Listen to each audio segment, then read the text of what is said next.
வணக்கம். நான் கீதா அன்பழகன். இன்னைக்கு என்ன பதிவு நம்ம பார்க்க போகிறோம் அப்படின்னா, இது சுக்கிரனை பலப்படுத்தக்கூடிய ஒரு அற்புதமான எளிய வழிபாடு.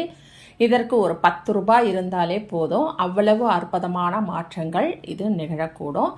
இது சுக்கிரனை ஆக்டிவேட் செய்யக்கூடிய ஒரு விஷயம். சுக்கிரனை ஆக்டிவேட் செய்ய நிறைய விஷயங்கள் இருக்குது. அதில் இதுவும் ஒன்று. அது மட்டும் இல்லாமல் ஒருத்தர் ரொம்ப சந்தோஷமாக ஆடை ஆடம்பரங்கள், அதாவது லக்ஸுரி லைஃப் அப்படின்னு சொல்லுவோம், பளபளப்பு, அதற்கெல்லாம் காரகத்துவம் வகிக்குபவர் சுக்கிர பகவான். அதனால் அந்த ஜுவல்லரி ஷாப்பு, நிறைய ஜுவல்லரி போடுறவங்க, வெள்ளி நகைகள், வைர நகைகள் அந்த மாதிரி போடுறவங்க, இவங்கெல்லாம் சுக்கிரன் ஆதிக்கம் நிறைந்தவர்களாக இருந்தால் தான். ஒரு காருக்கு 4 காரு, ஒரு வீடுக்கு 4 வீடு, அந்த மாதிரி லக்ஸுரியாக இருக்காங்க இல்லையா, அவங்களெல்லாம் பார்த்தா அவங்களுக்கு என்னப்பா சுக்கிர தசை அப்படின்னு சொல்கிறோம் இல்லையா, அதுதான் அதிர்ஷ்ட காட்டு அவங்களுக்கு அதிகமாக